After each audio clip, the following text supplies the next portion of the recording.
With the skills gap increasing, it's more important than ever to train your staff effectively and efficiently. Offensive Security provides training for your organization designed by the same minds behind Kali Linux. Here are 2 recent offerings from OffSec. OffSec Academy gives you the chance to earn industry-leading OSCP certification with dedicated one-on-one mentoring. You can also try Proving Grounds Enterprise, created exclusively by Offensive Security's InfoSec experts for highly realistic simulated networks. Visit securityweekly.com/offsec to learn more.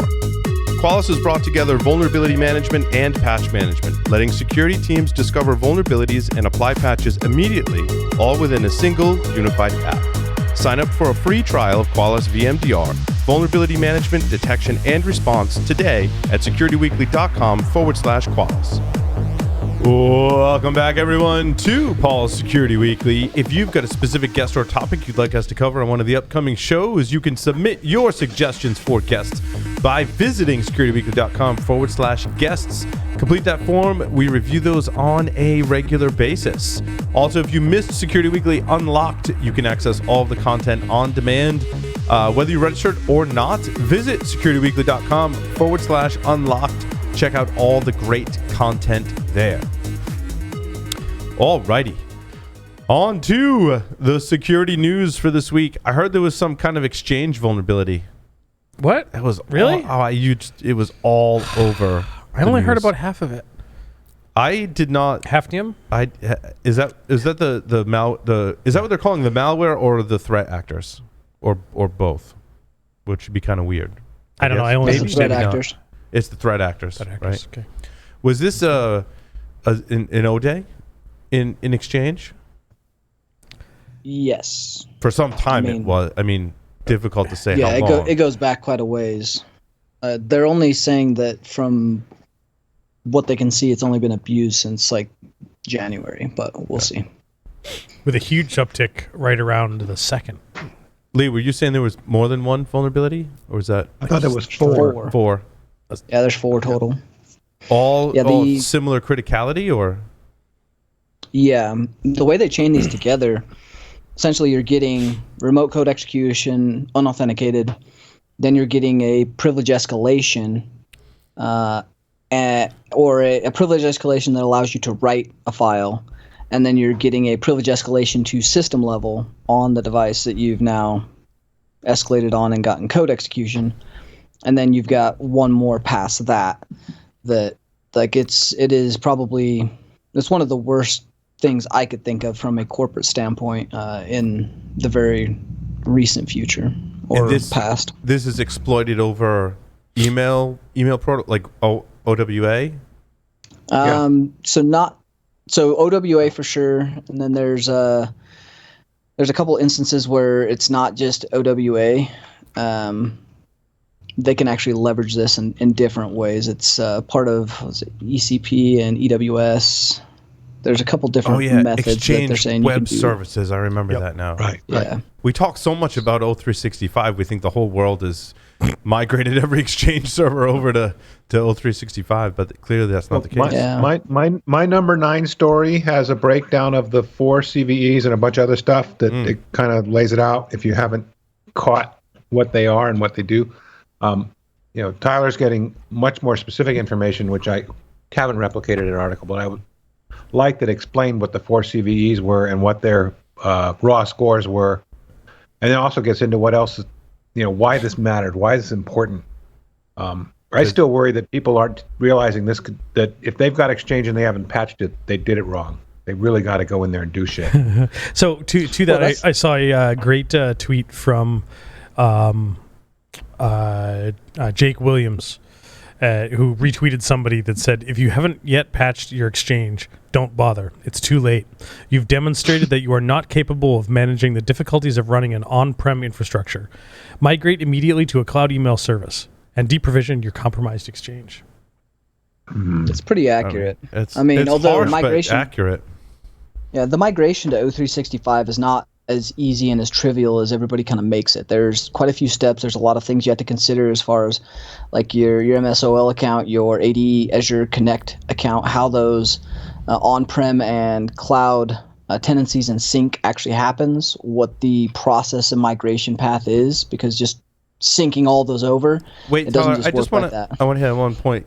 What you said is to be Office 365, you don't have to be Azure AD.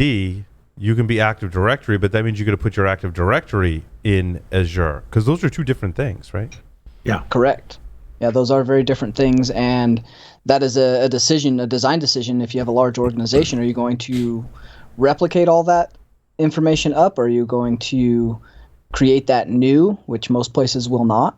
And so there's a process of this hybrid and on-prem where you begin the syncing and migration path. And then just because you have O365, I mean, when you have O365, the accounts and tenancy that you have there also has Azure AD back into that. So those accounts are tied to some Azure AD, whether or not they're federated or not, and how. So you can federate it to your on-prem Active Directory or Active Directory in the cloud, or you got to make the decision if you're going to migrate your local Active Directory into Azure AD.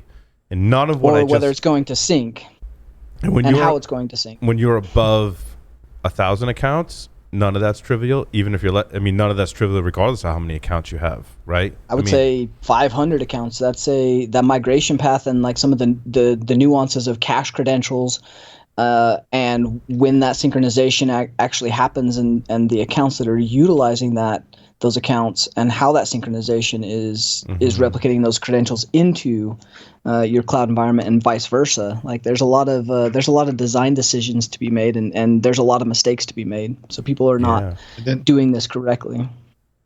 The other part is, even if you're just taking Exchange and moving it to Microsoft 365, you may still pick a hybrid model where you still have Exchange services on-prem that might be forgotten. They're performing various tasks, and you've still got to keep an eye on them. Even though the majority of work's still up there, you still got that vulnerable entry point down in your data center somewhere. Yeah, you just don't, almost always. You just don't do the migration and then go, oh, we're going to turn off Exchange and like all is good.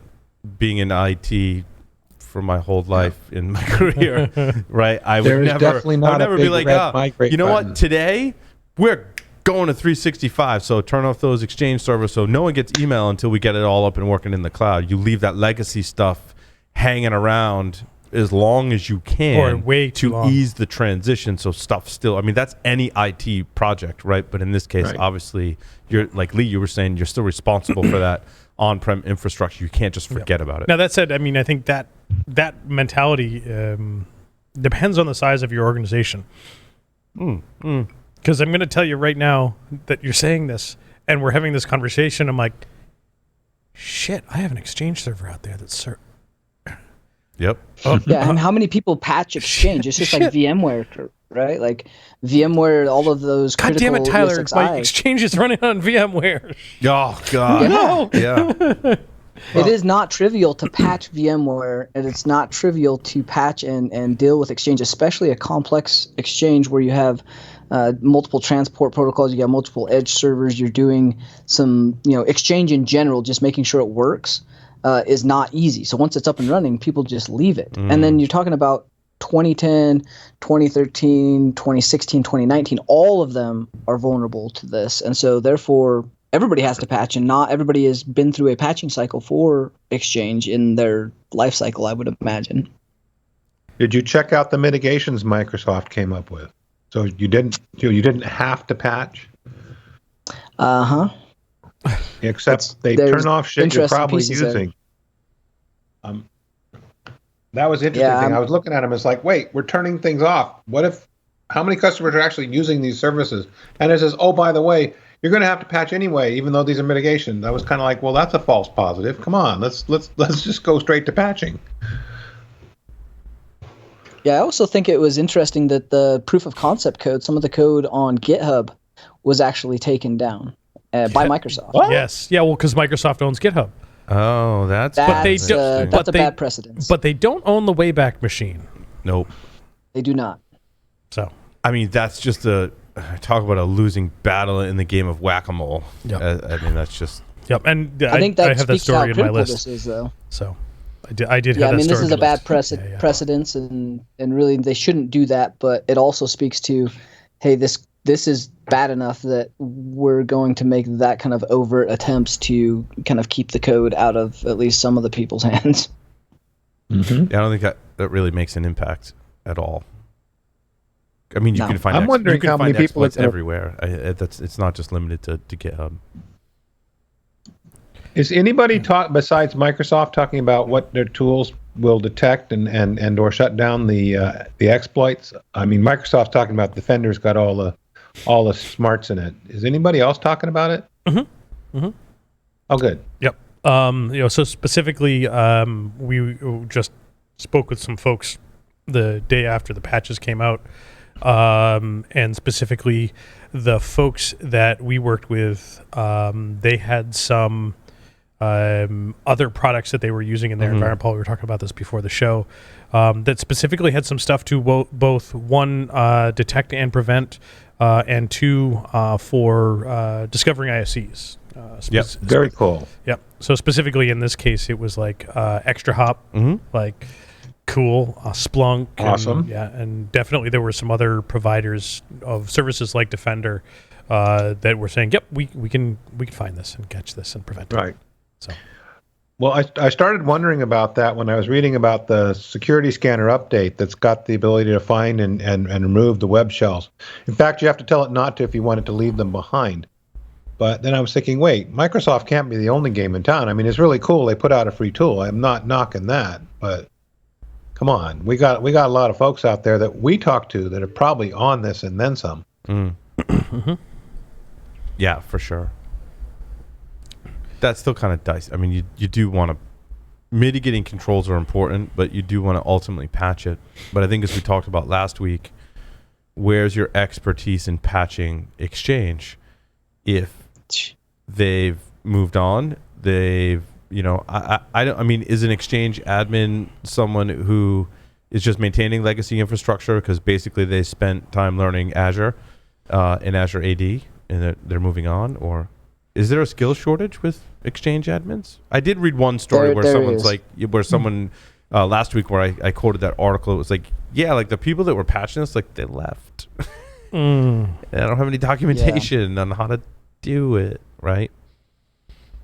Yeah, and I'm really curious, since this has been in play for several months and in play in the wild from an APT, like who's been accessed? Like what have we seen versus what we haven't seen?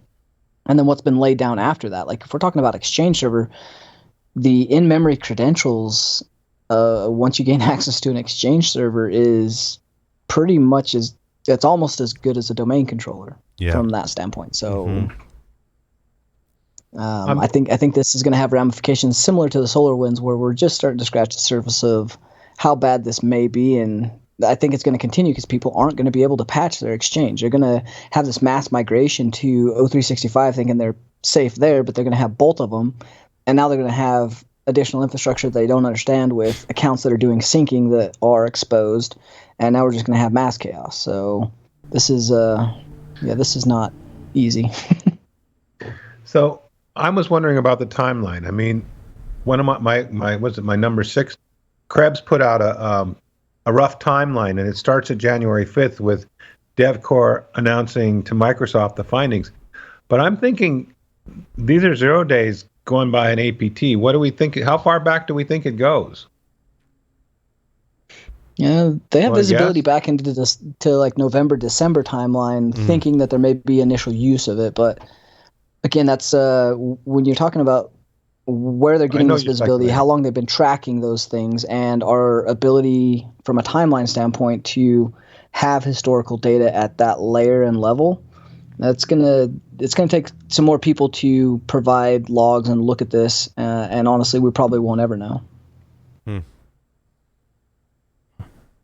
I had questions somewhat related. Goes down to my story that talks about the bug bounty that was paid out, how I might have hacked any Microsoft account. So basically this looks like brute forcing the code that is sent. So it's not two factors, two things. One, if you want to reset your password on a Microsoft account. I'm not sure if this extends out into if you've got O365 or not, or how similar or different they are. But if you want to change your password, it has to send you a code, and this person who got the bug bounty determined that they could brute force the code. So they figured out a bunch of stuff to be able to brute force the code. But then also you could brute force the two-factor code, because that's also a 6-digit code. So that was kind of interesting. They got paid a $50,000 bug bounty from Microsoft. It's my story number 21. Didn't we cover this one last week? I don't think so. We talked about this one. This was cool. This is cool. I don't remember this. Oh, we might have put it in last. This story is dated March 2nd, so we could have covered it last week. I'm pretty sure that I went through this pretty extensively. Okay, so you did go through this one last week. So my question is, I've gotten messages that, like a text message that said, hey, here's your code for your two-factor, when I've not logged into any of my systems.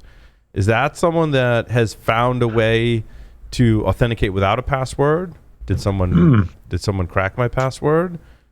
I mean, the list of possibilities is kind of interesting. Or is that someone doing this attack, basically brute forcing a password reset and then getting hung up on the two-factor, which they then also have to brute force, but Microsoft has some protections as to like how much you can brute force before they ban your IP. Yeah, that's... I think most of it's going to be password spraying. This was actually not, like, it wasn't as crazy novel of an attack. Like, I think he's worth every penny that they paid him for this. Right. Just in the way he did it. It's actually... It's a lot easier than I was hoping it was, but... Still a lot of work on his part. I mean, because he does talk about the article, like, then 2 days later I figured out how to... Yeah. Yeah, so. I imagine there were some sleepless nights there. Yeah, agreed. Following that chain. But it's interesting what would trigger the second factor without a successful initial login. My guess is there are ways to trigger that. Right? Yeah, because there's lots of ways to authenticate to different services in O365. Yep. You have a ton of methods that you're utilizing for that authentication, especially not even just that, but the two-factor. Your ability to turn off a lot of the other factors, depending on your level at Microsoft, whether you're using an E3, E5, like how you have that configured, whether it's a personal account, like you often have all these backup methods. That what if your email's compromised? Right. Like what if your device is compromised and you're trying to get into something else? Like all of these backup methods, while I appreciate them because I've recently lost all of my two-factor tokens and I'm having to send a lot of verification things to places, it also lends itself to some security loopholes that I think have been abused and will continue. Tyler, you need like the things that are attached to the bathroom key at the gas station for all of your USB devices. Big board. So, yeah, so the big board, a big honking wrench or something. Yeah, they're all like daisy chained and hooked with like carabiners and twist ties and color coded. But that's how you lose them. You get them on a carabiner or a twist tie, man, and that's how they get lost. That's how you lost them. You got to put it on like 35-pound pile wrench. of them. Yeah. Yep. Don't do the question is, which one's got the password vault? It's the same one as is the Bitcoin. Probably. The password to his Bitcoin wallet is on the encrypted drive, and the password for the encrypted drive is in that vault that's on the... It has a second factor to a physical key that you've lost. Well, it's tied to my two-factor that's on my phone, which if you extend your storage on an Android device to an SD card and you encrypt that, and that SD card goes bad, you're pretty well SOL. Ah. Ow. Mm-hmm. That whole balance between security and convenience, Tyler, has really shown itself in your life. It hurts some days. Yep. We've all been there, though. Being in InfoSec as long as we all have, and many of us listening, right? We've all been there. We've all locked ourselves out of something and are really just fortunate that in most cases, usually recoverable or not as important, except in poor Tyler's case. Where And similar, one of the ones that I've been finding myself do lately is, for how many years, I mean, I look at Tyler because, we're like brothers from another mother in this case. It's like digital hoarding. Oh. Like, you got to keep everything. Yeah. Like, I have drives upon drives upon drives, like petabyte worth of drives sitting in a cabinet because like I can't throw that stuff away. I know. And it's none of it's deduplicated. And like recently, I was looking for a document that I needed, and I'm like, I know I've got that. It should be right. No, wait, I reformatted that machine when I did the reinstall last time. Right. So that means it's got to be over. It's on a backup drive. It's on a backup drive, and a drive got like drawers full of SATA drives. Right? And I did that too. I pulled the backup drive, and I'm like, oh yeah, that's the backup drive. It's even labeled backup, and I'm like, nope, I formatted that, and it's for a different machine backup because when Kristen changed laptops, like, shit. Oh, the worst is I've got in the past 20 years, I've gone from Windows to Mac OS to Linux, and So you have different file system backups. all different file system backups on USB drives and SATA drives, and I've got the SATA drive USB reader that's just connected because like that's the easiest way for me now to just access stuff and or transfer files. Like I'm just And in my case, the easiest way to find this document that I was looking for, Look into your email. Yep. in every one of those emails that I haven't deleted Yep. for the last 8 years, or when we talk about the Security Weekly emails. Right. Yeah. Well, and it's the dude we emailed from material.security, right? That's his thing. Like, because as you said, like, where did I put those files? They're on an encrypted drive somewhere, or they just could be in my email. Yep.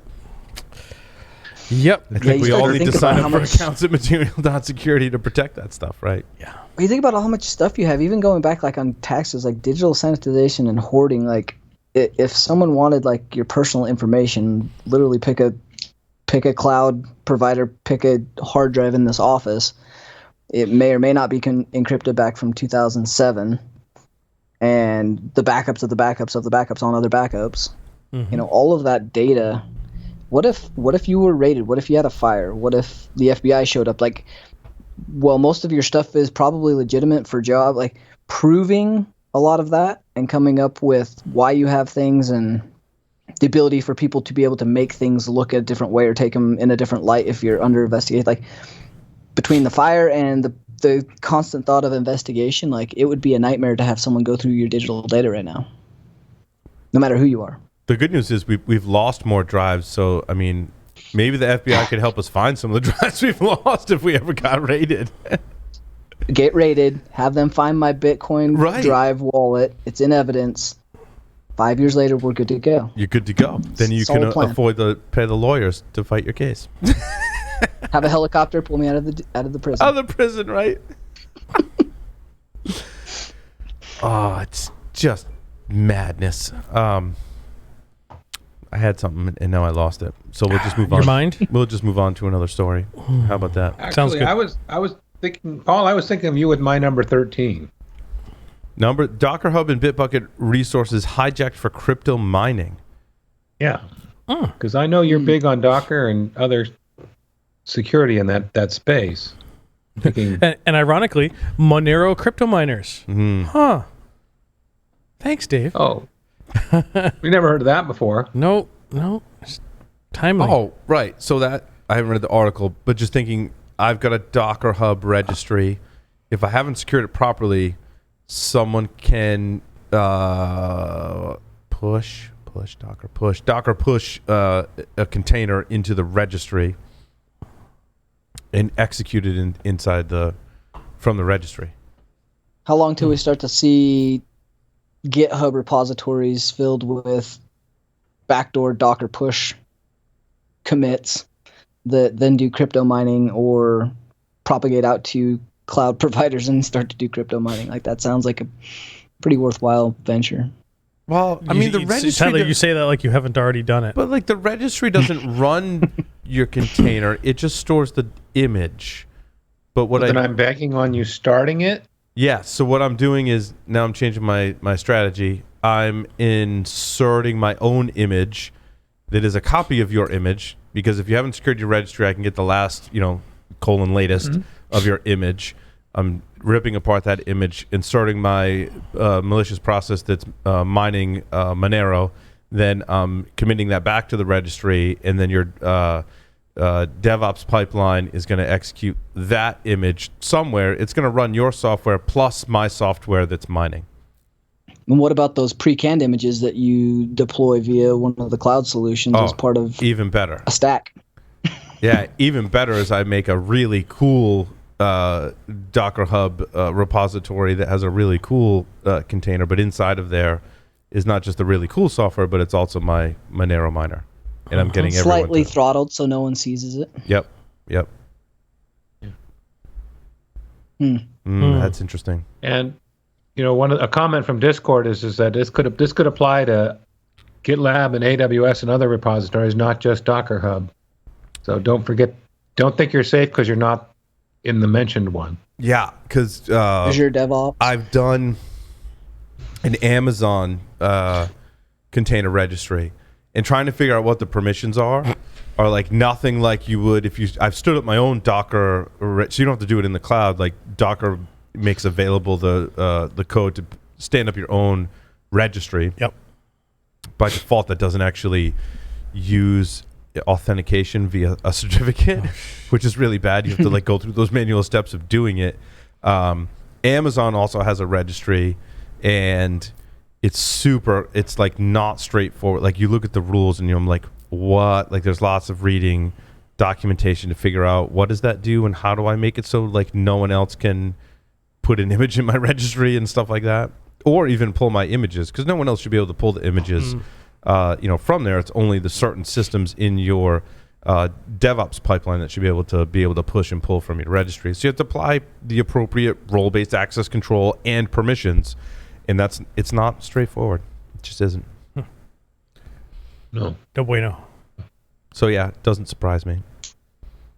No, and just I know you spend a lot of time thinking about securing your containers and your container registry, and I thought that's why I thought of you when I was reading. I thought, I bet Paul totally thought of how you'd not do this, as it were.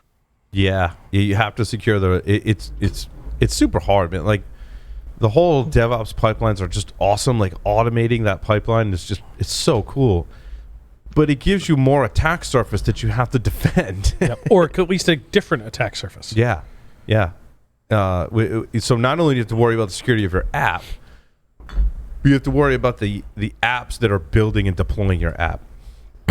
Is basically what this comes down to, right? Because you've got your source code repository that's linked to your container registry, that's linked to maybe Kubernetes or some other, AWS has a different AWS pipeline and stuff like that, have different services for your CI/CD to automate that. So in other words, like I commit my code changes, like they're good, and I commit that to the master branch, let's say in Git. Just in the fact that I'm doing that, the build process goes, there's a new commit to the master, which means I got to take that code, I got to go build it, I got to go test it. If it passes this test, then I build it and I deploy it to this system, and then that system takes it and makes a connection to that system, and it's a whole automation chain. But all those pieces like Jenkins and your registry and Git, all that stuff has to be secured on top of like making sure my app is secure as well. It's a lot. And there's like so many different ways to accomplish those goals. Yep. Yeah.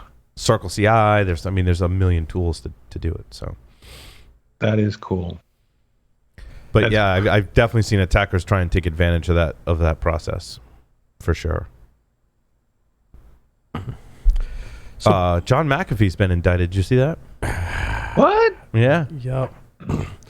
Something about a fraudulent ICO. Yeah, and that's initial coin offering. Yep. Right.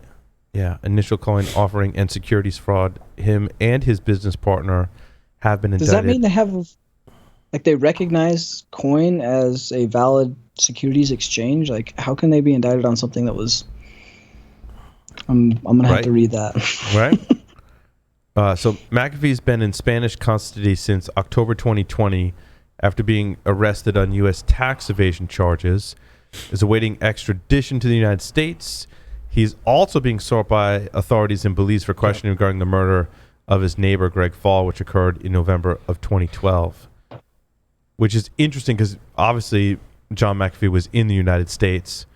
Were they not? Was Belize not? Why, all of a sudden, why is Belize interested in questioning him? Like when he was in the U.S., was the U.S. not extraditing him back into Belize? I thought that was kind of weird. like just now because he's in Spanish custody, all of a sudden Belize is interested in Maybe there wasn't enough info, or maybe they hadn't built the case yet. Yeah. Yep. The bar was too high. He's definitely been involved with a lot of cryptocurrency kind of things. Obviously, not above board practices. Yep. Yeah. Like reading one of them, it was it XVG? He gave $15,000. One of his team members directed them to 1/3 of it to purchase XVG at market price, and then he endorsed XVG on his Twitter account when the price went up. He dumped it all and then said, "Hey, I don't own any," type of thing. Pump and dump. Yep, pump and dump. Exactly. I like the last sentence in the article where he's tweeting for a U.S. attorney with expertise in extradition law and cryptocurrencies. Really, dude? Yeah. Well, but you look right above it, the prison sentences are pretty severe there. Yeah. 5, 20, 20, and 10. I mean, if they get their way, he's going to be against the state for a long time. Mm-hmm. And or being questioned in Belize. So we interviewed John McAfee on the show.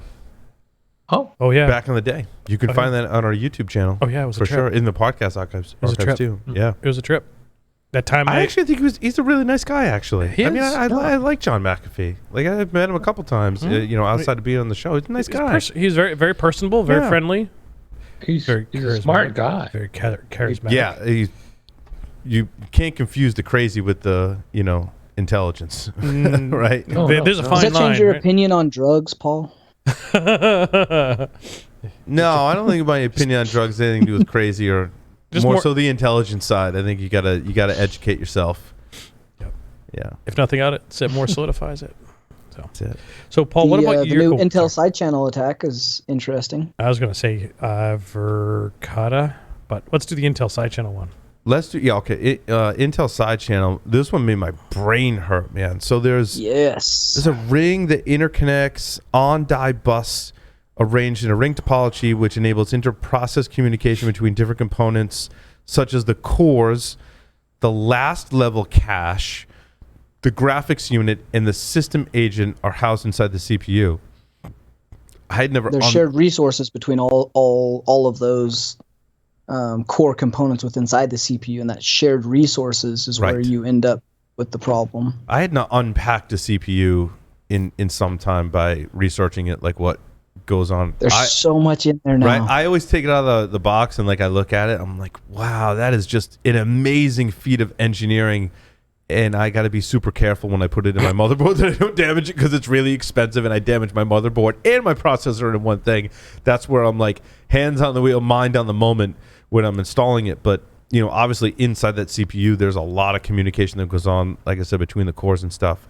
So each ring agent communicates with the ring through what's called a ring stop. And then they tested their hypothesis when they reverse engineered the ring's interconnect protocol. So there's a protocol inside the CPU where the cores and the cache talk to There's other multiple protocols, right, that allow the components inside the CPU to also talk to components outside the CPU. I feel like I need to use my safe word. Right? I know.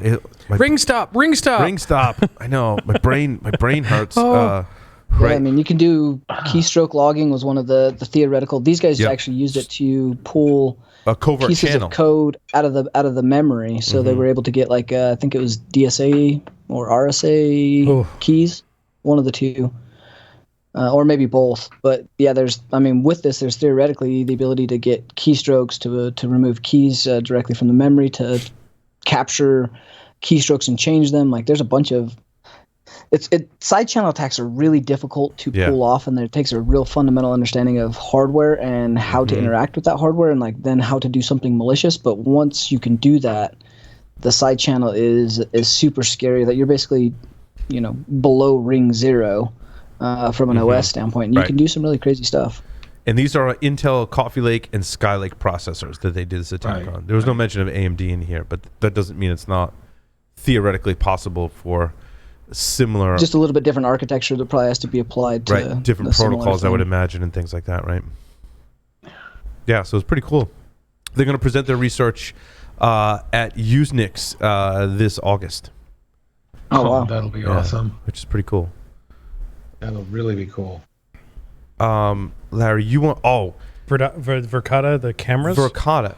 Tyler, this is a company you love told me about. Verkada. Yes, you told me about this company. I'm like, wait, this is the company Tyler told me about. They're like, you were like, dude, this company is doing some really awesome stuff with video surveillance technology. Turns out it's a Silicon Valley based company, and not only you write about that, Tyler, but like big companies are using, or maybe were using Verkada to monitor their site. So Cloudflare, Tesla, and many others were doing that. And the article I read showed the like main entryway to a Cloudflare facility with a security guard sitting there, and showed the Tesla plant, showed a prison. It's crazy the amount of people that use it. So if I remember right, it's either Verkada founders went to Meraki, and now Meraki's new cameras are part of that, which evolved from another kind of AI and camera distribution center or think tank. But the Verkada software and the camera quality that they use, and they tie the two together, like there's probably not a better solution on the planet for facial recognition. I was going to say, it does being facial able to tie recognition. things, Yeah. like behavior based things. Like you can see who clocked in, where their face goes, follow any action, and archivally, like quickly go back and determine anything that's happened within the last, forever. And their solution is very, very intelligent. So if anybody had access to that data, I can only imagine like you can do some crazy stuff with it. It's crazy. They don't say how the breach happened, but there are quotes from former employees of Verkada. Did I say that right? Verkada. That said that basically validated what the articles were saying, that over 100 people within Verkada had access to the camera feeds, which again, role-based access control to all 100 people necessarily need that level of access. And then they said even like junior people had access to those feeds, and no indication of how this breach occurred or what level of access an attacker may have had to it. A lot of like Cloudflare came out and said like, look, this is on a totally separate network. Like we've isolated it, and you tend to believe that because they're Cloudflare. Like you can't imagine they're like, oh, like network segmentation. That's a foreign concept to us. Like I kind of have some faith that Cloudflare's like, yeah, no, it was on a separate network, right?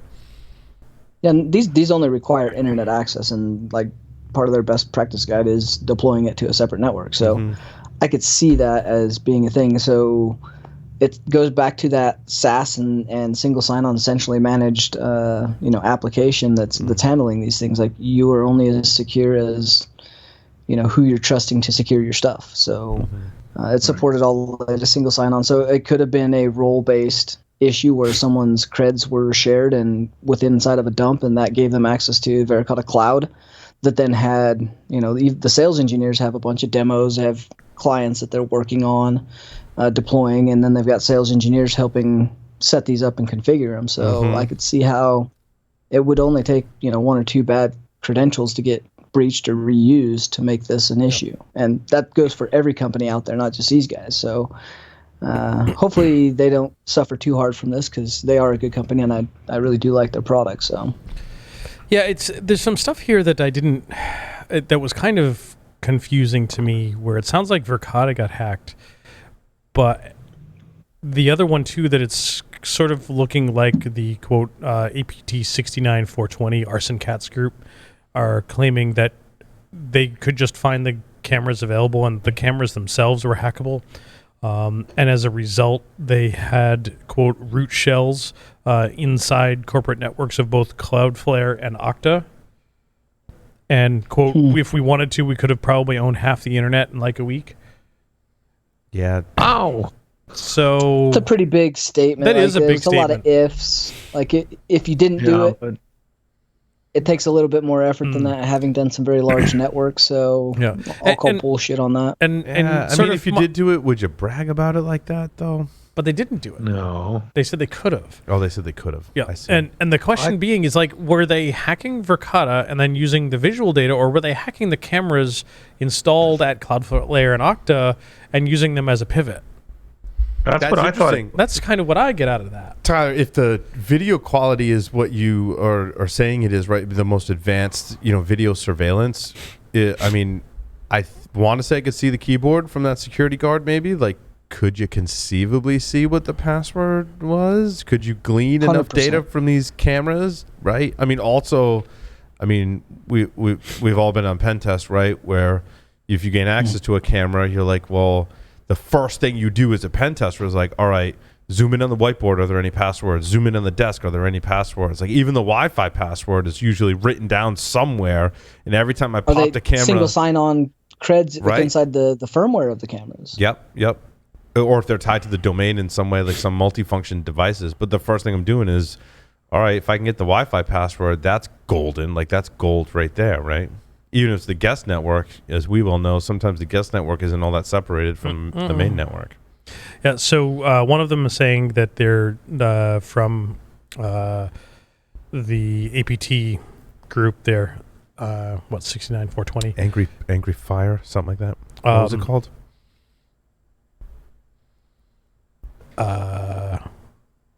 Yeah, that one. Of course, I closed that article and started Yeah, reading but another one. Said that they were able to get root access on the cameras themselves, meaning that they could pivot and attack the broader corporate network themselves.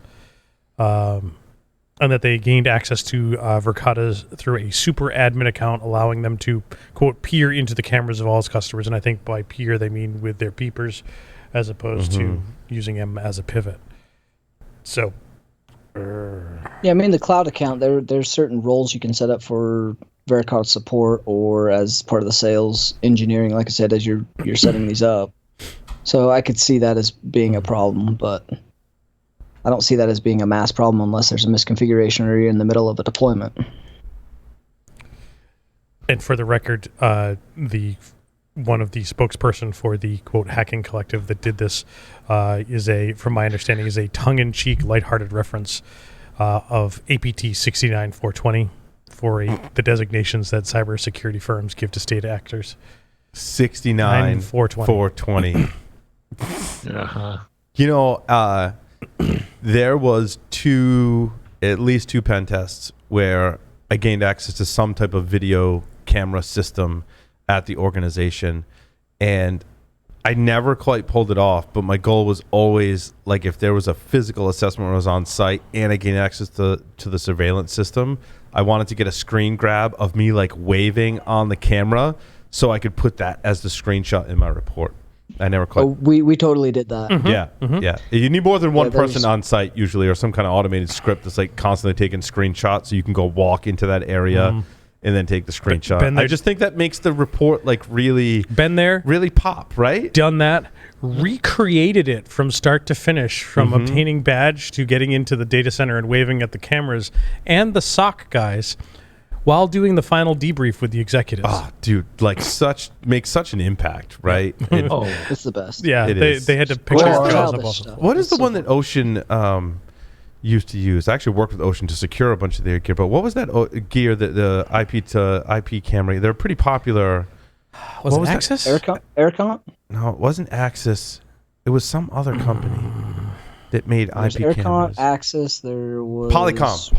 Polycom. Oh, That's Polycom. the one. Yeah, Polycom's gear had Life some size. interesting vulnerabilities, like a lot of IoT devices. I don't necessarily fault anyone because they're really just as vulnerable as any other IoT based device. Yep. So, What else we got? Lots of fun stuff. I'm so excited about all of our stories this week, to be honest with you. We had fun. I can hardly contain my excitement. Let's talk about, let's just start from the top. Really bad best practices. These are not the best practice. I mean, these are practices, but they're not I can't tell you how many times in the past 15 years, and Larry and others, I know you're in this boat, where you read 9 must-do security protocols that people must do. In this case, it's companies that must embrace work from home. And so, these articles, they don't help. And I get it that you want to present an article in a simplistic way on how you achieve security.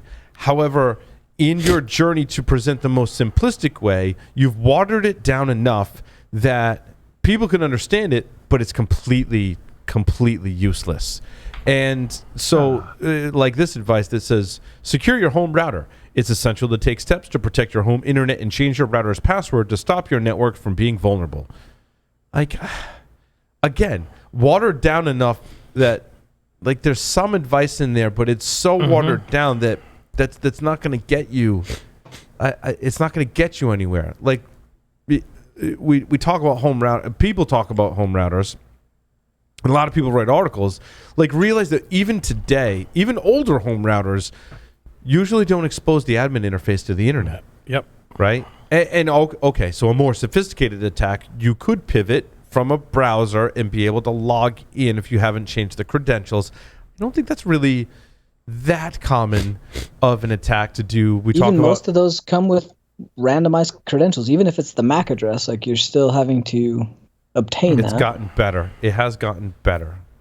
And if they do require, like, an admin, more devices do require you change it. However, some don't. Actually, we just put a device on the network today. We had to change the password because it was default admin, because it happens. Yeah.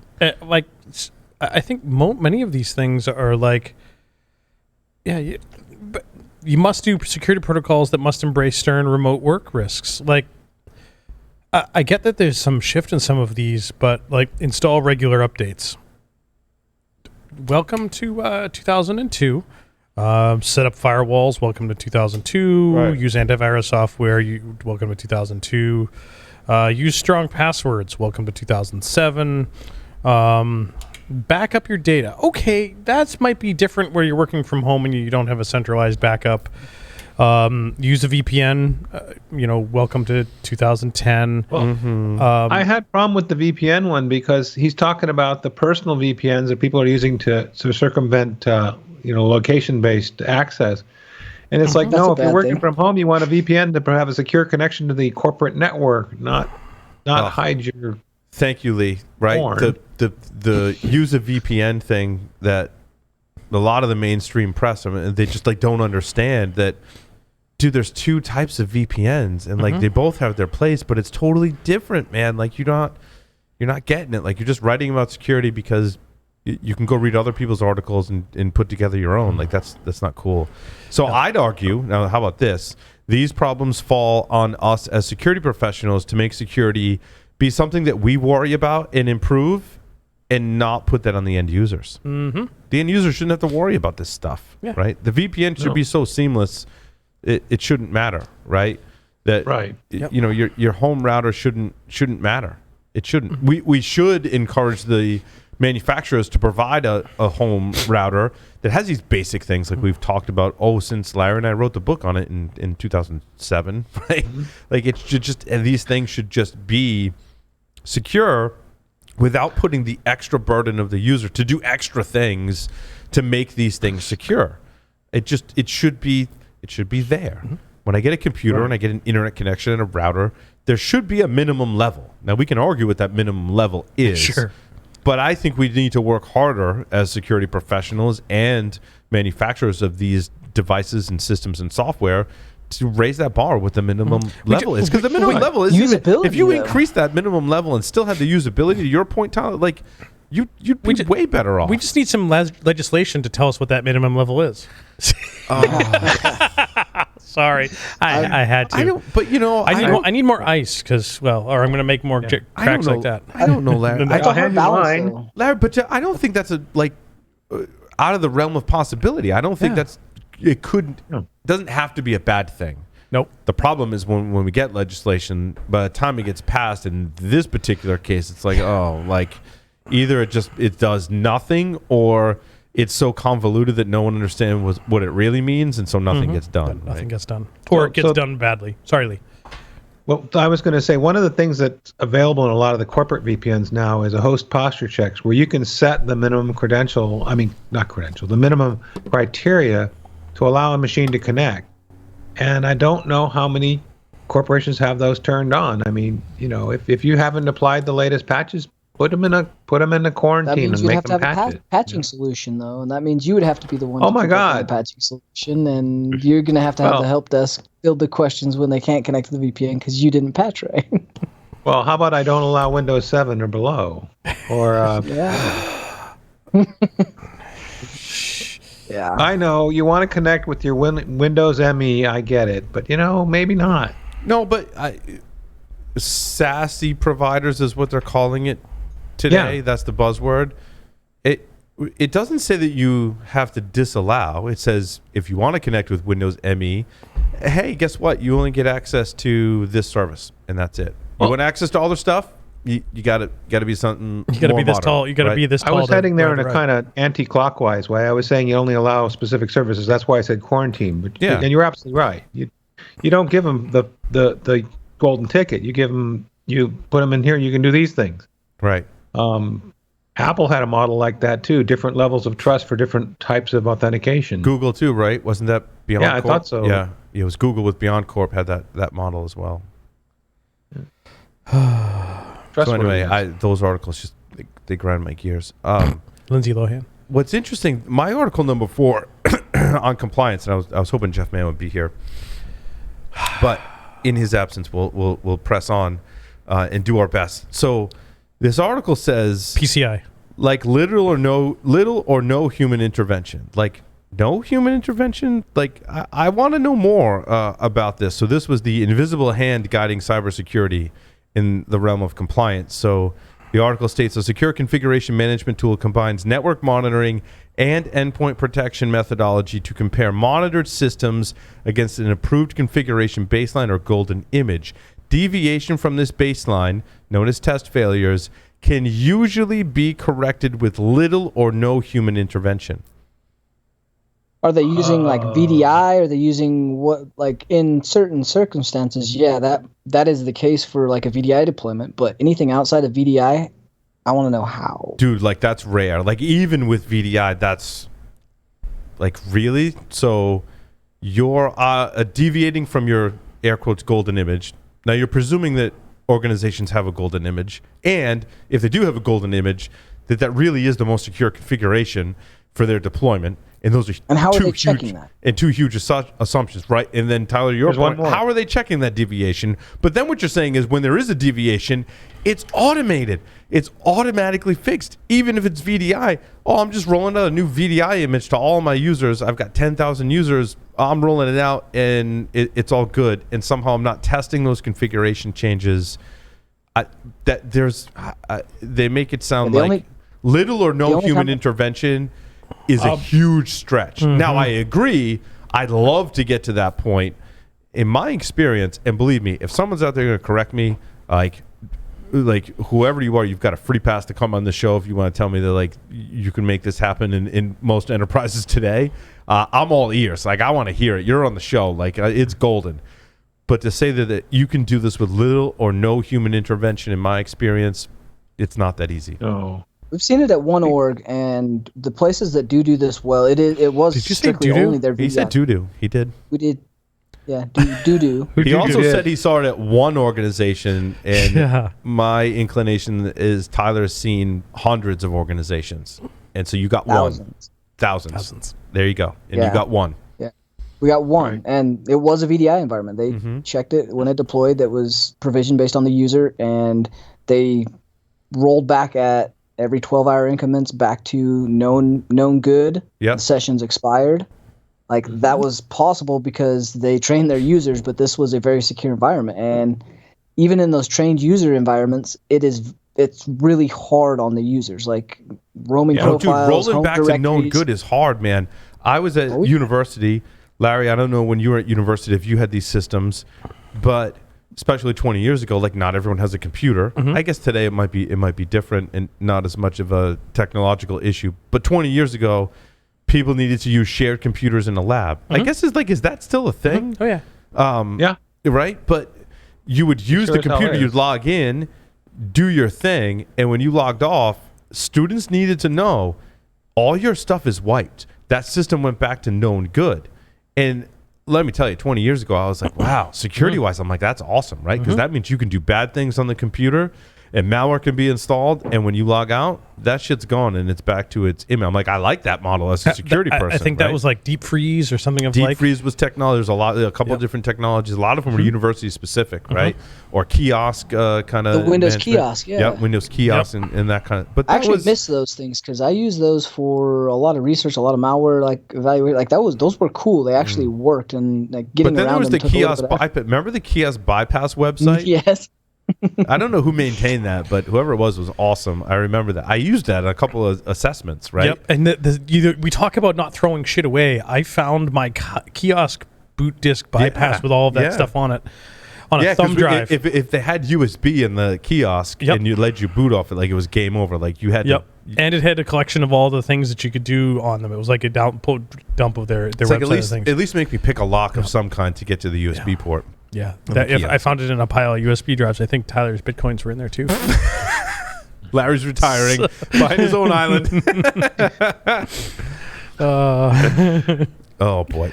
So Linux systems are under attack by new red XOR malware. Now, it gets the red from Red Hat systems. It gets the XOR because that's the air quotes encryption mechanism that it uses on its C2 channel. Now it creates a hidden folder .po1 kitd.thumb. Then inside of that, inside a home folder, it says, which is kind of weird, but that's a hidden folder, not necessarily a home folder, which then utilizes stored files.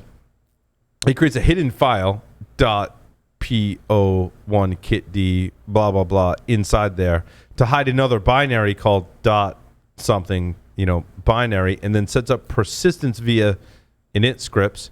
I thought largely we moved to systemd and other weirdness for startup scripts, but in any case, I thought that was kind of weird that Linux malware only has to be as advanced as XOR to hide your C2 communications and like really basic hidden files. I mean, there's probably, if any one of us and many of us listening put any research into how to create better hidden files on a Linux file system, we would all come up with a couple of different ways beyond just putting a dot or period in front of the file name. Yep. I'm also amazed that they're still using init.d because even I can write my own systemd startup scripts now. Right. Like, I had to because you have to. Exactly, because I had to. Yep. Sorry, Lee. I mean, you can have fun with people by creating hidden files with a name like ... They'll mix that up with a directory name or get off my lawn. And so Lee's already going there, right? Like we could create a whole cheat sheet as how to hide files on Linux. Yeah. We could expand that as to how to hide files on Windows and Mac OS. Like the file system it's amazing, and the tools, native utilities you have for creating files that are difficult to discover, we've seen for the past 30 plus years. And so I don't think this is very advanced malware, and I'm kind of disappointed. Yeah. I've got another way we can. Sorry, Lee. We can go ahead. Hide those files. Extend your file system to an SD card and encrypt it, and then have that file system, that SD card, go bad. Poor Tyler. Oh, that's better than mine. So what I was thinking about, what if you took out and you looked at the disk and you picked some really high inode numbers for your file and created it out there and didn't make a file handle. You just reference it by inode numbers, but it's way out at the end of the disk where they're not going to write it.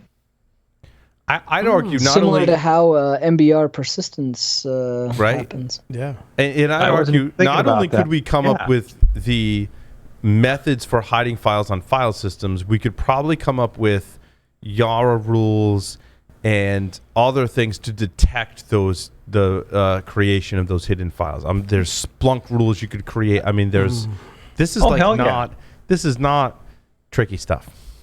But wait, Paul, we're just going to roll back automatically to the golden image. We're good. Oh yeah, and then we just roll back to the golden image, and your hidden files go away. That's it. We're done. Yep.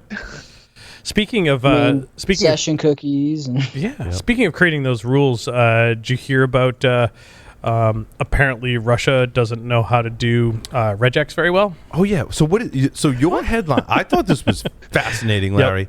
That Russia was attempting to throttle Twitter and it appeared to backfire. What does that mean? Please explain.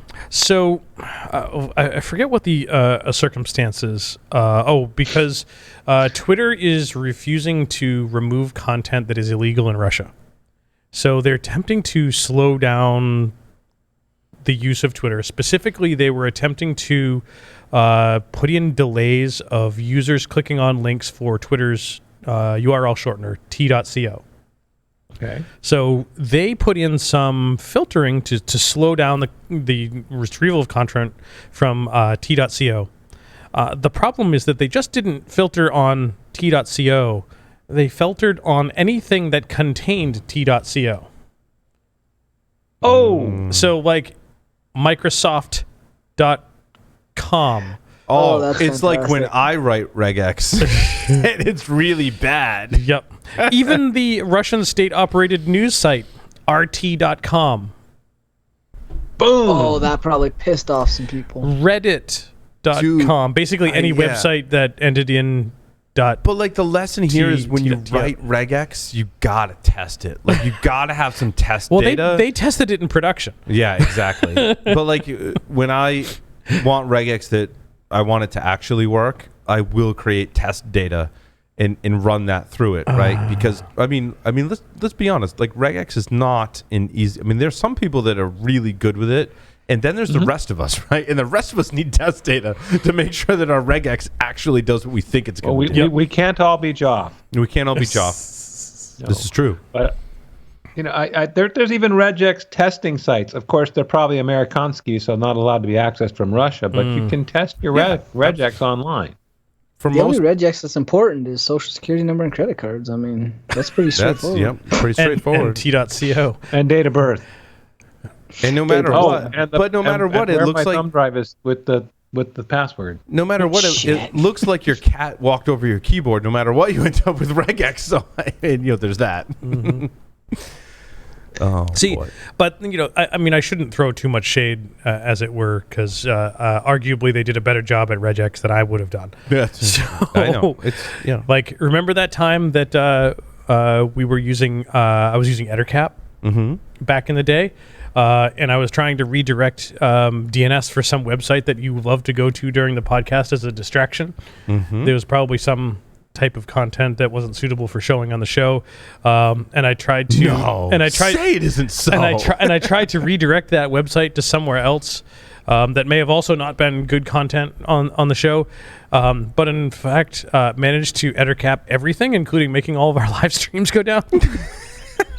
regex is hard, man. It really is. Yep. That was back in the days when we were doing it out of your office. Yep. I remember vividly. Fail big or go home. Absolutely.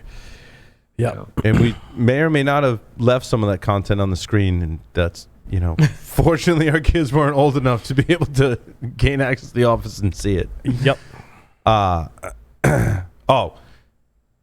talking about Russians. Wait. Okay. So my story number 6. Google, Linux Foundation, and Red Hat release a free tool to secure the software supply chain. Yeah. So SigStore tool will provide the infrastructure for developers to cryptographically sign software releases, container images, or binaries, and then save signing proof in public and auditable logs. Google described the new project as Let's Encrypt for code signing. The Linux Foundation, which is formerly hosted and shepherding the project, said SigStore was created to address the problem of software supply chain security. The problem that it doesn't solve is what if there is a maintainer of an open source project that's widely used And can't migrate from initd to systemd. Right. Well, there's that. But also, let's say Russians visit that person and drop a bag of cash of $20 million and in a Russian accent tell them, you will build a back door for me. And like, what are you going to do? Like, how do you prevent it? And look, I'm not saying everyone is crooked. I'm not saying everyone's going to do that. But conceivably, you may be able to find someone that does that. Now, I would also speculate that you got to get eyeballs on the problem, and other people might notice that. So there's that. However, a lot of this code, and this stems from the pseudo vulnerability, where you interviewed one of the researchers from Qualys that discovered it. Like, this code is so complex. There's a finite number of people that are reading and understanding this code. Conceivably, if you're one of the maintainers, and I'm not saying Todd Miller from Sudo would ever do that. That's not what I'm speculating. I'm just, that's an example. Put that aside. There is a maintainer similar to that's the one person that really like truly understands the code. If they're going to build a backdoor, like who else is going to notice that? And if someone does, how much time is going to go by before they notice that? We've seen vulnerabilities in Linux kernels and other open source systems 5, 10 plus years before someone notices there was a vulnerability. What if that vulnerability or backdoor is because Russians dropped a bag of cash of $20 million?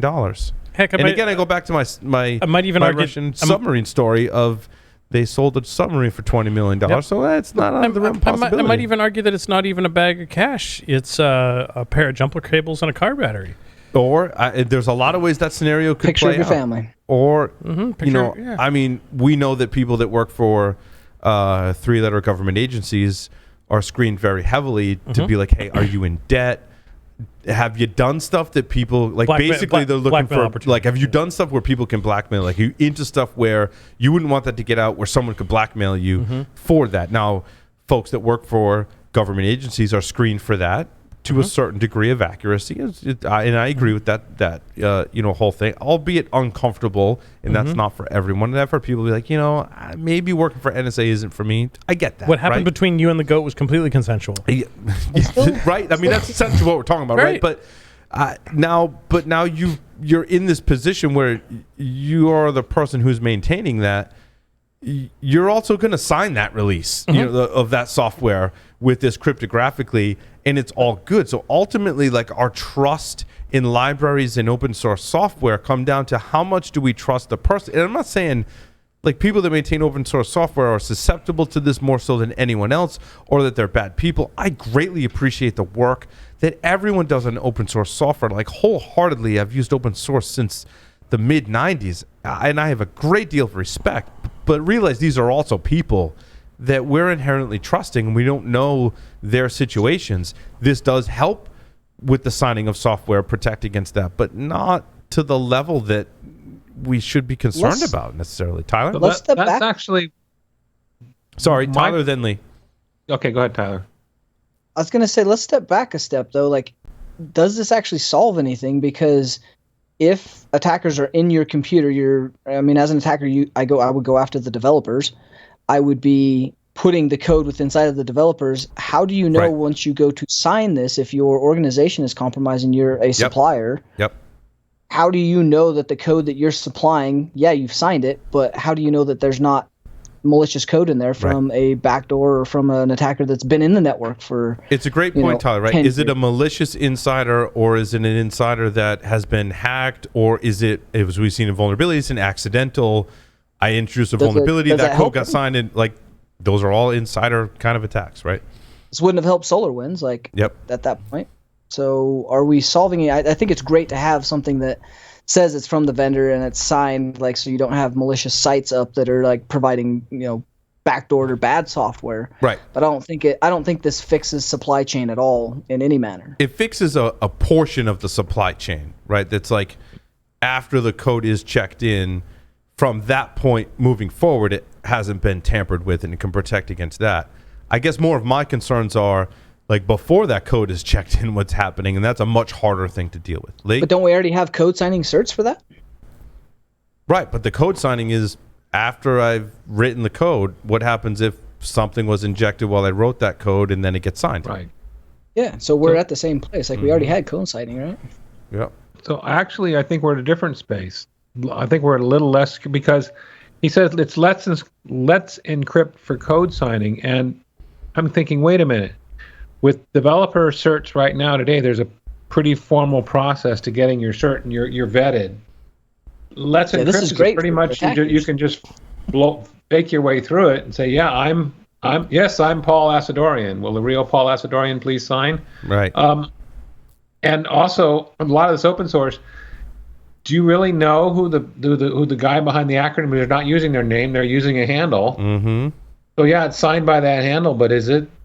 I love the idea of signed code, so you know who it's from. But you have to have a high assurance signature there that you can roll back. And then you've still got the possibility of something being injected before you signed it. Yeah, the code signing's always been like, that's always been something that's attainable, and we like to sign our code for very, covert, malicious applications, but that's sending in forged proof of LLC, forged documents, setting up, company websites. Like, that takes a little bit of effort. This is like providing all of that for free now. So how do we do the validation? Like, if you have signed code on Windows, that carries a weight. Does this free signed code now carry a weight? This seems like a backward step to me. Right. And then what about, I don't know, you need a layer after you've signed it that's essentially notarizing it, or otherwise saying not only is it really Tyler that signed this, but the code that's signed is cool. It's not malware. It's a legit crypto miner, not a fake one. Mm-hmm. I don't know. Yeah, and I get concerned when maintainers of open source software and or libraries changes hands. How do we know that? That's a difficult thing to know. Like, what if I'm developing some open source software, and let's say it's a library, and make sure you tune in our webcast with Brandon and I and Adrian Sanabria right on for Capsulate next Thursday. Brandon and I were talking about this today, and we were like, so if I find this, like, we're talking about pseudo, but then, like, what if I find another open source library, and I'm not talking about something in Node.js or Python, but something in the Linux distributions that multiple distributions are pulling, that's a standard library that's used by multiple different software packages, and I'm like, I want to get some malicious code in there. We've already established there's a lot of ways to do that. How do I know that? And what protections do we have if someone wants to inject some malicious code into a library that's used by things like SSH, things like systemd? There's a lot of shared libraries in Linux that are used by multiple packages that cross multiple distributions, that cross multiple architectures. As an attacker, like, man, that's where I'd be going. If I wanted to own as many Linux systems as possible, like, what are those math libraries or other types of libraries, TCP/IP libraries or whatever that I can go for the gold, go for libc. Yeah, right? I mean, that's in freaking everything. And again, I mean, we heard it with our interview from Qualys researcher that their strategy, and I'm sure attacker strategy, is what's most widely used, which has the most largest, most complex code base. Who else is going to spend the time looking there and looking for even vulnerabilities? So maybe it's not even a backdoor. I'm just looking for a vulnerability, and I'm not going to tell anyone about that vulnerability. Who's going to catch it? That's the danger with open source. Is sure, we can all say we're going to look at open source code, but we all know how hard it is to read other people's code, and not every developer on this planet can look at other people's, like, Linux kernel code or drivers or whatever, and first of all, understand it, and secondly, understand it well enough to be able to discover not even just one vulnerability, but chain a couple together to gain code execution. That's scary. And this is why we drink. At least one reason. Let's see. Where do I want to go next? I'm looking at... Idaho man charged with hacking into computers in Georgia. Georgia, the U.S. state, not the country. I was looking squarely at Tyler and Lee like, dudes, hey, man, stop hacking stuff and stop hacking stuff in Georgia. What I thought was really funny about this article, first of all, a couple things. Hacking is not a term I would use, because the accused was buying the usernames and passwords to computer servers belonging to multiple Georgia victims. And this goes back to our conversation with David, the first segment on the show. Like, yeah, you can buy illicit things like drugs online, but you can also buy, like, criminals are exchanging goods and services between each other, but also there's goods and services that go out to the general public, right? So here is a air quotes hacker. I don't know if I would even go so far as to even air quotes hacker, give him even that moniker. Like, basically, you bought your credentials online and then use those to gain access to information on victims in Georgia, the state of Georgia in the U.S. Also, one of his hacker handles was Studmaster. So I mean, Clearly Tyler. like, so there was that. Of course. I think I would go through the country Georgia before I went through the state of Georgia. I mean, they have Right. extradition laws apparently Right. Which Georgia has extradition laws? as the state. Gotcha. Got it. I mean, you're in the United States, so I don't know how that even applies from an indictment standpoint. But apparently, there's agreements between Georgia and Idaho.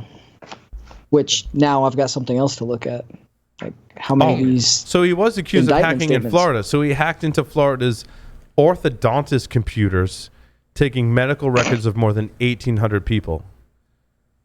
He's then accused of threatening to sell stolen patient information as well as, I mean, obviously the logical step, what we know about cybercrime, right, is once you steal medical records, those are highly monetizable for a lot of reasons, right? I mean, there's identity fraud, but then there's also prescription fraud. Like there's a whole mess of ways to monetize healthcare information.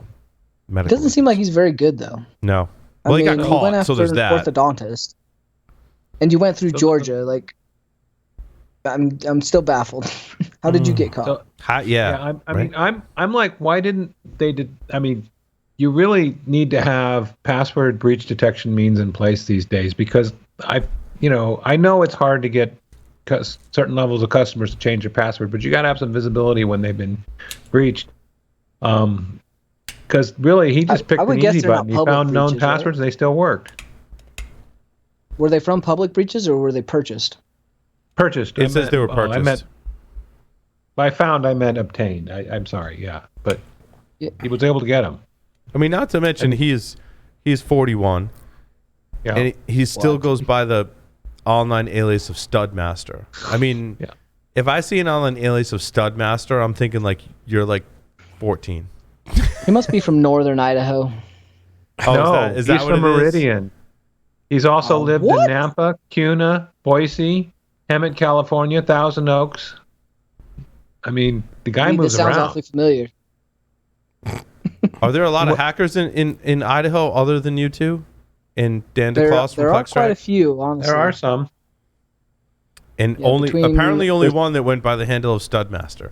Yeah, well, and Obviously, besides, he didn't get invited to the parties. his code's signed from LifeLock. It's legit. Yeah, his other handle was LifeLock. Wow. But yeah, no. I mean, like I said, my thought on this one is to teach folks how to hook up with breach detection for their passwords. Also, I think the headline of Idaho hacker hacks Florida man is very telling. That's a different sort of hack. But it was consensual. Right? Or not consensual, I guess, in this case. Yeah, I mean that's another great example of you really like. At first, when I was first looking at this and just skimming over it, I was thinking, was he doing research? Was he looking at breach credentials, trying them, and then, got picked up for looking at? No, this is. Oh, I see. It's like you're from Idaho, so you empathize with you, like trying to see that, but then you were like, no, like his hacker handle's Studman, and no. He originally comes from California. Like, no offense to my California friends, but we're just gonna leave that there. I mean, it's pretty clever it's pretty cool that he made it worked. He didn't, he actually was able to pull it off, but damn it. Not very well, because he got caught. Yep. Yep. Do you guys remember the Puss in Boots story? No, wait. I love that show. Right? It was a book, and it was in a it's a whole Shrek cartoon series. It's now. a cartoon, but it was in a Shrek movie, right? Yes. I didn't remember the whole story. I had to go read a little bit. I do want to say, first, outstanding example of social engineering, and it was refreshing to me to read this article because it was very well written. Which we don't always find. Like, did you you read this article? I read through it a little bit. Yeah, like actually has some writing skills, which is I'm like, oh, thank God, because a lot of articles we cover, oftentimes we give people the benefit of the doubt because the message they're trying to convey, we're like, all right, like I get it, but a lot of people don't have those writing skills. This person had some writing skills. We should call out this person's name. Who wrote this article? What's his name? Alejandro Rodriguez. Thank you. Alejandro. Thank you for like showcasing your writing skills, but also I think really very intelligently pointing out the parallels of social engineering in this fictitious story. So in the story, and I don't remember like watching the cartoons or reading the story. Like I've heard of Puss in Boots, but like I had to research it. But so the cat asks so apparently the dad dies in the story, and the inheritance that's given to the children, part of the inheritance is this cat. And the cat kind of sounds like an asshole. Like I'm just throwing that out there. I mean, it's a cat. I don't think that's a stretch because it is a cat, right? And I think that's the persona that cats like to have, right? They got to live up to a reputation. So the cat asks his master to bathe naked in the river, hides his clothes afterwards.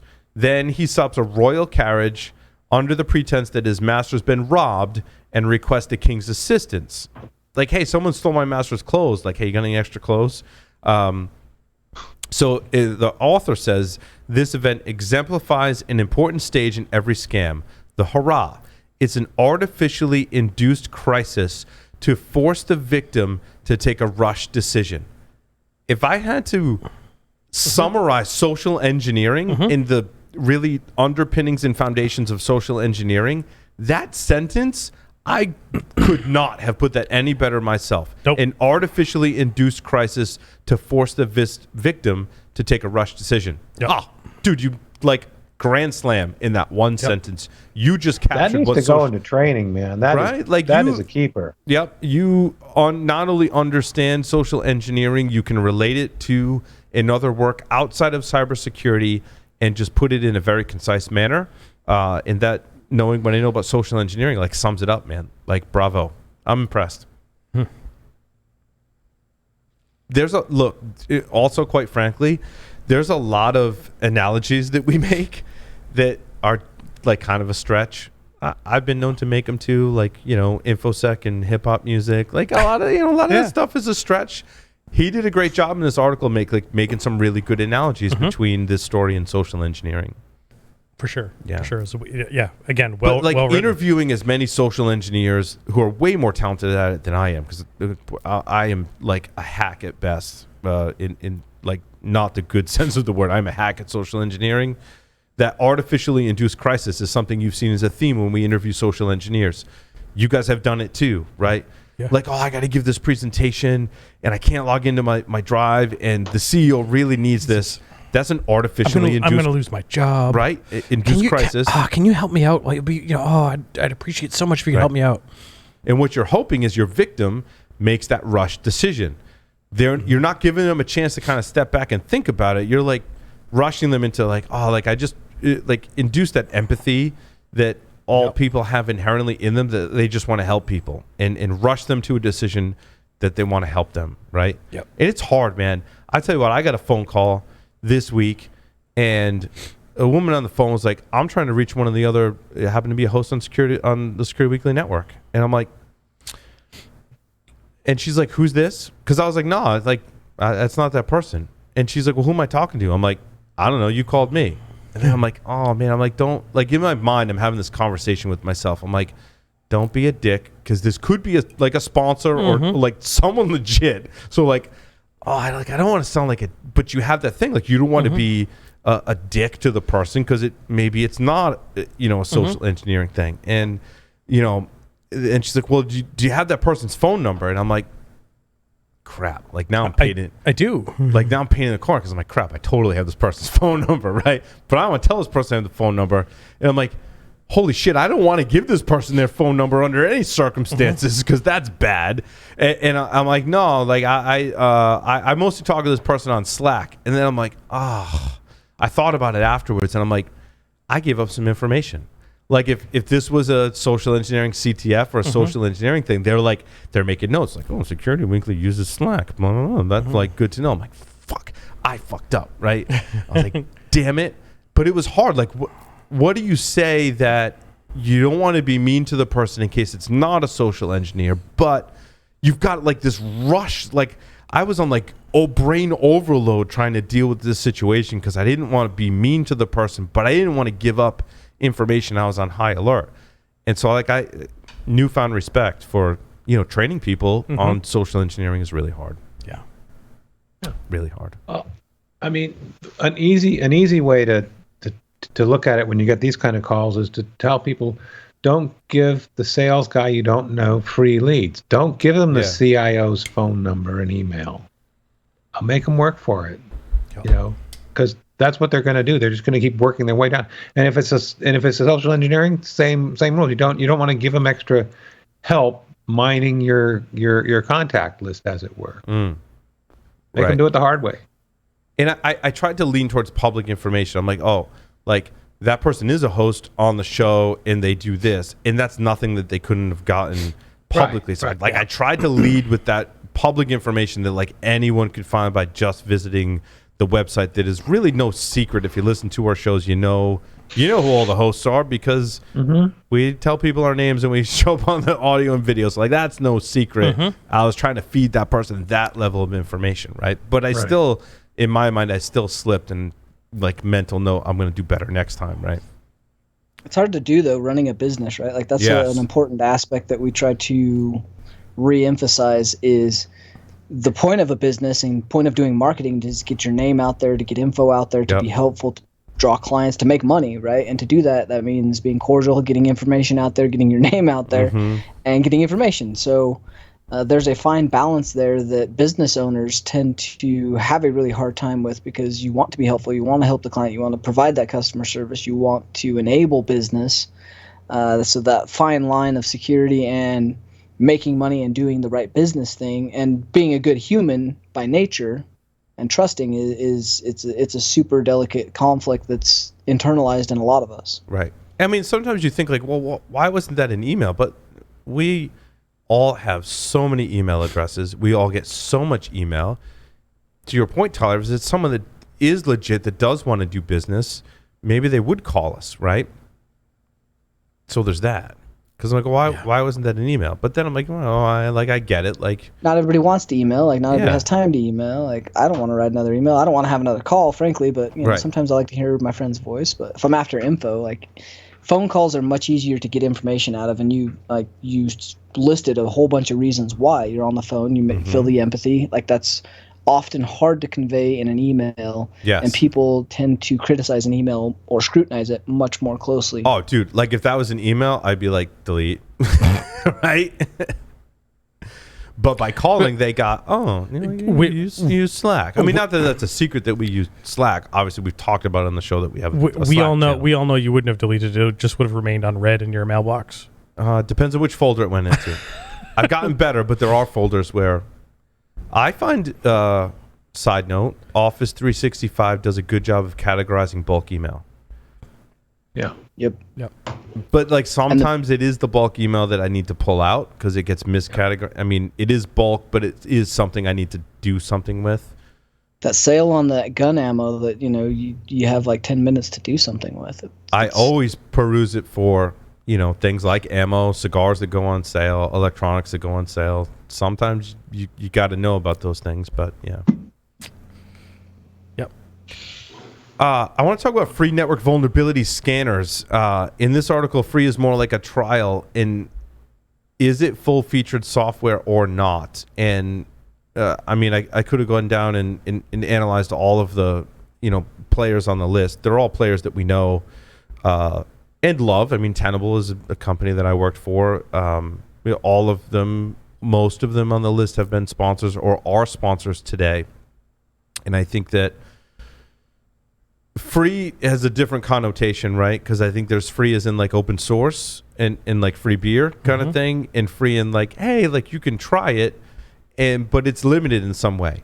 Now I'm okay with it being limited in some way, and I guess my gripe is I want to know exactly how it's limited, and not just the time-based limitation or the number of IPs, but I also want to know like, what are the differences between the version you're giving me for free versus what I pay for?